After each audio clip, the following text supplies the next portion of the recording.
राम राम जी सारा ने। कैसे हो जी? आशा करता हूँ कि आप सभी स्वस्थ होंगे। दोस्तों आज एक बार फिर से ना एक नए वीडियो में आप सभी का स्वागत करता हूँ।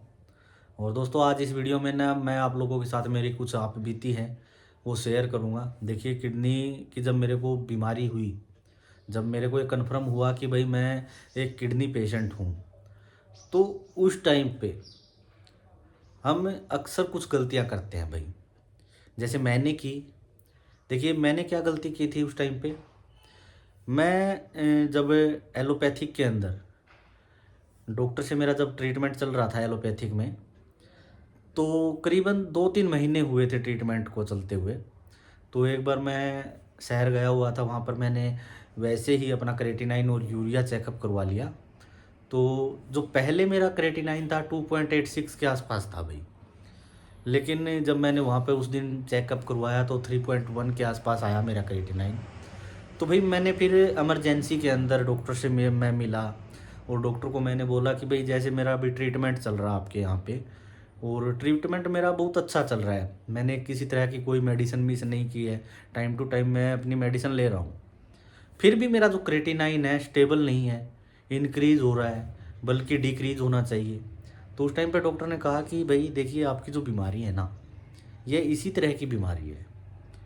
जब तक आप क्रेटिनाइन को कंट्रोल में रखेंगे, 6 से नीचे आपका क्रेटिनाइन रहेगा, तब तक ठीक है। अदरवाइज़ फिर आपको डायलिसिस करवाना पड़ेगा। मेडिसिन से आपकी बीमारी ठीक नहीं हो सकती। तो उस टाइम पर ना मेरे को बहुत बुरा भी लगा। तो मैं जब बाहर आ गया, बाहर आने के बाद में मैंने जो ओपीडी स्लिप थी वो फाड़ दी। उसके बाद जब मैं घर आया, घर आने के बाद मैंने मेरे पापा से ये बातें की कि भाई डॉक्टर ऐसे ऐसे बात कर रहा है, तो ना ही तो मैं डायलिसिस करवाना चाहता हूँ और ना ही मैं ट्रांसप्लांट करवाना चाहता हूँ। मैं तो विदाउट किसी सर्जरी के अपना ट्रीटमेंट करवाना चाहता हूँ। तो उस टाइम पर घर वालों ने भी कहा कोई बात नहीं, चलो देखते हैं फिर कोई आयुर्वेद के अंदर कोई अच्छा डॉक्टर सर्च करते हैं। तो फिर भाई हमने ना बहुत सी जगह पर सर्च किया। तो मैंने फिर कर्मा आयुर्वेदा, दिल्ली के अंदर डॉक्टर हैं कर्मा आयुर्वेदा, पर मैं ट्रीटमेंट के लिए मैंने ना अपना मन बनाया। उनकी बहुत सी ऐड आती थी टीवी के ऊपर, और यूट्यूब के ऊपर भी उनके काफ़ी वीडियोज़ हैं। उनको देख करके मैं कर्मा आयुर्वेदा पर चला गया भाई। तो देखिए मैं किसी के बारे में कुछ गलत नहीं कहूँगा, जो मेरे साथ हुआ है वो ही बात मैं आप लोगों के साथ शेयर कर रहा हूँ। देखिए वहाँ से मैंने ट्रीटमेंट लिया। वैसे तो वो एक पैकेज बना करके देते हैं। उन्होंने कहा कि भाई 3 महीने का पैकेज है और 51,000 रुपये का ये पैकेज आपको पड़ेगा, और आपकी जो किडनी है ना वो ठीक हो जाएगी भाई। उन्होंने 1-2 लोगों की इंटरव्यू भी मेरे को दिखाई, रिपोर्टें भी दिखाई। तो देखिए जो बीमार व्यक्ति होता है ना, उसी उसको अगर किसी तरह का मतलब कोई रिपोर्ट है या फिर किसी पेशेंट का कोई रिव्यू दिखाया जाता है, तो उसका मन उधर ही चला जाता है और उसको ये लगता है कि भाई चलो यहाँ से ट्रीटमेंट लेने से अगर हमें बेनिफिट होता है, हमारी किडनी ठीक हो जाती है, तो कोई दिक्कत नहीं है, महंगा सस्ता वो तो बाद की बातें हैं। तो फिर मैंने उनको कहा कि भाई देखिए मैं 3 महीने का पैकेज तो आपका नहीं लूँगा, मैं 1 महीने की मेडिसिन आपकी लूँगा। अगर मेरे को किसी तरह का कोई फ़र्क महसूस होता है या फिर किसी तरह की कोई मेरे को बेनिफिट लगता है, तो फिर मैं आगे आपका जो है ट्रीटमेंट है रेगुलर करूँगा भाई। उन्होंने कहा कोई बात नहीं, ठीक है। मैं 17,000 रुपये की 1 महीने की मेडिसिन लेकर के घर आ गया भाई। और उसके बाद में मैंने अपना जो है ट्रीटमेंट शुरू कर दिया। गर्मियों का टाइम था, और भाई सबसे बड़ी बात मेरे साथ ये थी कि भाई मेरा ना कभी भी यूरिन के अंदर प्रॉब्लम नहीं आई। मेरा यूरिन हमेशा अच्छे से पास हुआ है, जिसकी वजह से स्वेलिंग भी मेरे को कभी नहीं आई। तो वही यूरिन मेरा अच्छे से पास होता था। तो दोस्तों जब मैं कर्मा आयुर्वेदा पे ट्रीटमेंट के लिए गया, तो उस टाइम पर जो मेरा क्रेटिनाइन था ना, उस वो 3.1 के लमसम था भाई, और ब्लड यूरिया जो है 70 के आसपास था भाई। और उसके 15-20 दिन का जब मैंने ट्रीटमेंट कंप्लीट किया, तो उसके बाद में मैंने क्रेटिनाइन यूरिया चेकअप दोबारा से करवाए। तो मेरा क्रेटिनाइन डिक्रीज हो चुका था उस टाइम पे, 2.8 के आसपास था भाई, और ब्लड यूरिया 60 के आसपास था। तो मेरे को ये लगा कि भाई बहुत ही अच्छा ट्रीटमेंट है। तो दोस्तों उसके बाद मैंने ये सोचा कि भाई चलो जो ट्रीटमेंट है ना वो आगे बढ़ा देना चाहिए। तो फिर मैं ट्रीटमेंट के लिए मेरे जो छोटे साले साहब हैं उनको मैंने ना मेडिसिन लेने के लिए दिल्ली भेज दिया भाई। रिपोर्टें हैं उनको साथ भेज दी और वो मेडिसिन लेने के लिए चला गया। डॉक्टर के साथ उन्होंने बात की और वहाँ से वो मेडिसिन लेकर के 1 महीने की वापस आ गया भाई। और दोस्तों जो सेकंड मंथ की जो मेडिसिन मैंने स्टार्ट की, उस मेडिसिन में देखिए वो तो होता तो अपने हिसाब से ही है सब कुछ। हमें सभी को पता है कि भाई एक बार आयुर्वेदिक मेडिसिन लें या फिर किसी तरह का भी हम ट्रीटमेंट लेते हैं तो उससे हमारा क्रेटिनाइन डिक्रीज हो सकता है, बट कुछ टाइम बाद ना वो इंक्रीज होना शुरू हो जाता है। और ऐसा ही मेरे साथ हुआ, दोबारा से मेरा जो क्रेटिनाइन है इंक्रीज होना शुरू हो गया। तो उस टाइम पर फिर मेरी जो है प्रॉब्लम भी थोड़ी सी बढ़ गई थी। जो क्रेटिनाइन है ना वो काफ़ी जंप कर गया था भाई, 7-8 के आसपास जंप कर गया था। और चलता था तो मेरे को ना सांस फूलता था मेरा, और बहुत ज़्यादा प्रॉब्लम मेरे को होती थी। रात को सांस भी नहीं आता था, पूरी पूरी रात मैं बैठ करके निकालता था। तो उस टाइम पर फिर मैं, मेरे बड़े भाई साहब हैं, मेरे जीजा जी हैं और एक मेरे बड़े साले साहब हैं, हम 400-500 जने दोबारा दिल्ली गए डॉक्टर के पास। कर्मा आयुर्वेदा पर डॉक्टर से हम मिले, उनको जो स्थिति थी वो बताई और उनसे मैं मिला। जो मेडिसिन उन्होंने दी हुई थी वो भी मैंने दिखाई। उन्होंने कहा कि भाई देखिए मेडिसिन आपकी यही चलेगी और इनसे अच्छी मेडिसिन है भी नहीं भाई। अगर इनको ज़्यादा प्रॉब्लम है तो आप एक बार लोकल हॉस्पिटल में दिखा लीजिए और ये मेडिसिन आप रेगुलर रखें, कोई दिक्कत नहीं होगी, ये ठीक हो जाएंगे। हिसार आ गए तो दोस्तों उसके बाद ना हम वापस हिसार आ गए। हिसार आने के बाद में हमारे यहाँ जिंदल हॉस्पिटल है, वहाँ पर हम डायरेक्ट सीधे वहीं पर गए थे। वहाँ पर जाने के बाद हम डॉक्टर से मिले। डॉक्टर ने कहा कि भाई देखिए आप इधर उधर मत घूमो, इनका जो क्रेटिनाइन है ना वो बढ़ा हुआ है, सांस लेने में इनको प्रॉब्लम हो रही है और यूरिया भी इनका काफ़ी बढ़ा हुआ है, तो आप इनका ना डायलिसिस करवा लो। डायलिसिस के बाद में इनकी जो स्थिति है वो बेहतर हो जाएगी और उसके बाद में आप चाहे जिस तरह का ट्रीटमेंट लेना चाहें वो ले सकते हैं।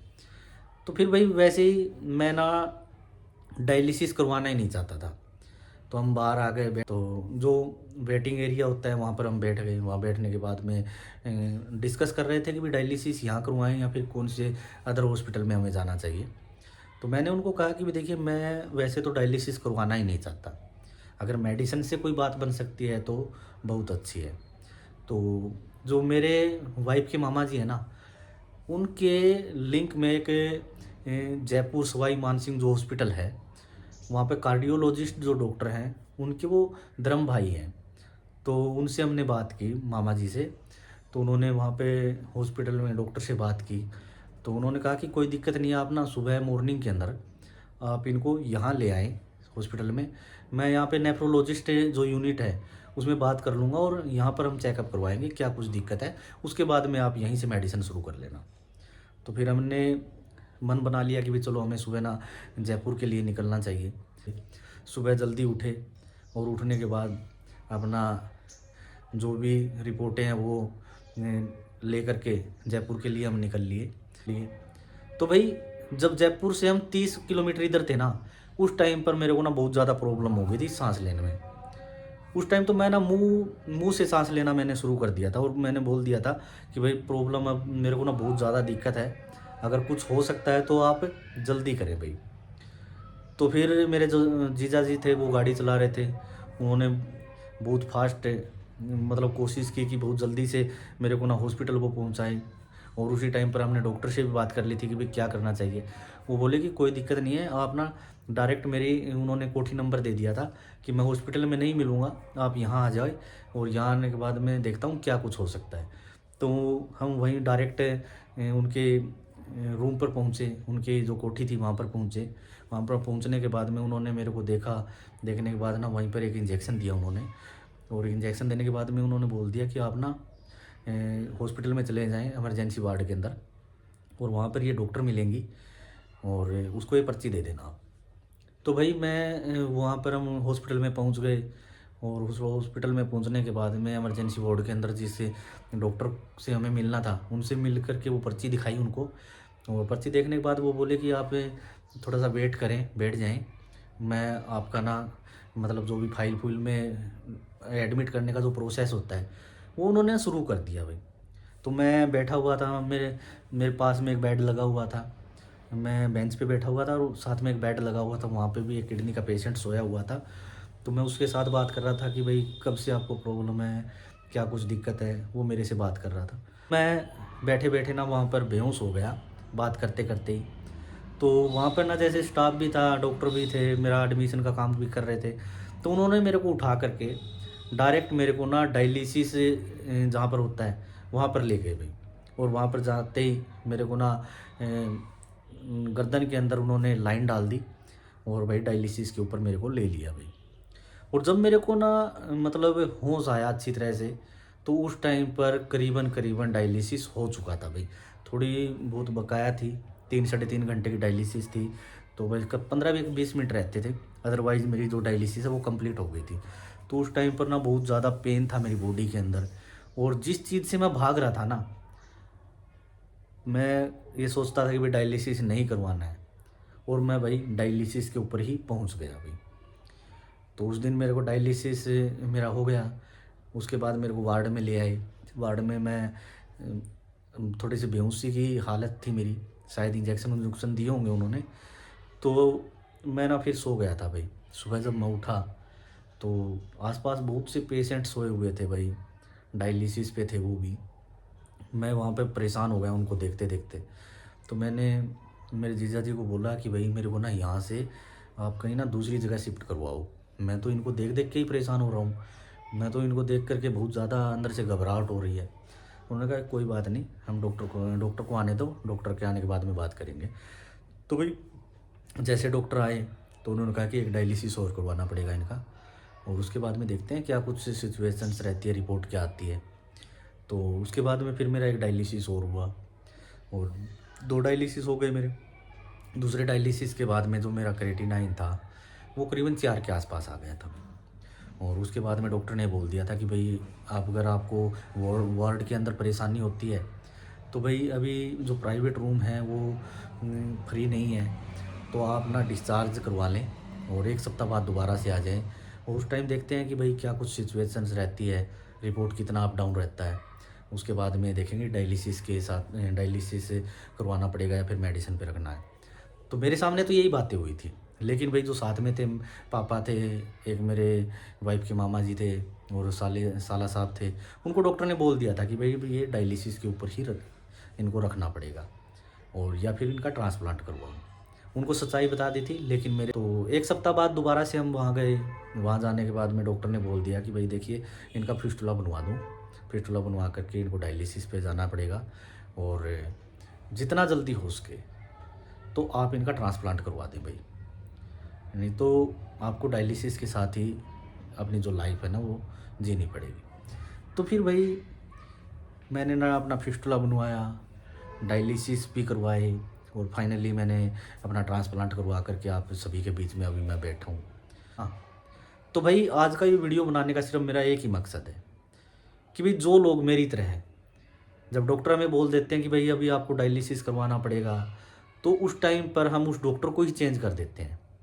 हम ये नहीं सोचते हैं कि भाई डॉक्टर क्या कह रहे हैं, इसके पीछे का लॉजिक क्या है, हमारी स्थिति क्या है, हमारी रिपोर्ट क्या बोल रही है। हम उनकी तरफ ध्यान नहीं देते हैं और सिर्फ भाग दौड़ करना शुरू कर देते हैं कि भाई यहाँ से मेडिसिन लेने से हम ठीक हो जाएंगे, वहाँ से मेडिसिन खाने से हम ठीक हो जाएंगे, आयुर्वेद में ठीक हो जाएंगे, सुजोक में ठीक हो जाएंगे, एक्यूपेंचर में ठीक हो जाएंगे। लेकिन दोस्तों आखिर लास्ट में हमें आना कहाँ पड़ता है? आना वहीं पड़ता है, डायलिसिस पे या फिर ट्रांसप्लांट। तो अगर हमें डॉक्टर ये पहले बोल देता है कि भाई हमें इस तरह से अपना डायलिसिस करवाना पड़ेगा या फिर हमें ट्रांसप्लांट करवाना है, तो फिर उसी टाइम पर उसका प्रोसेस क्यों ना शुरू करें हम। जो भाग दौड़ हम करते हैं उसमें हमारा टाइम भी ख़राब होता है, हमारी सेहत भी ख़राब होती है, पैसे भी बर्बाद होते हैं। तो उस बर्बादी से तो हम बच सकते हैं। तो इसीलिए मैंने आज ये वीडियो बनाई है कि अगर हमारे डॉक्टर ने हमें बोल दिया कि भाई हमें अभी डायलिसिस करवाना है, तो भाई डॉक्टर की मान करके हमें डायलिसिस शुरू कर देना चाहिए, जिससे कि हमारी जो सेहत है ना वो अच्छी बनी रहे। और हो सके तो भाई जितना जल्दी ट्रांसप्लांट करवा लें तो उस वर्ग की तो बात ही नहीं है। बहुत अच्छी लाइफ होती है ट्रांसप्लांट के बाद। और दोस्तों आज की वीडियो को मैं यहीं समाप्त करूँगा। जल्दी एक नए टॉपिक के साथ एक नया एक्सपीरियंस लेकर के दोबारा आप लोगों से मुलाकात होगी। तब तक के लिए ना मुझे दे इजाज़त। नमस्कार।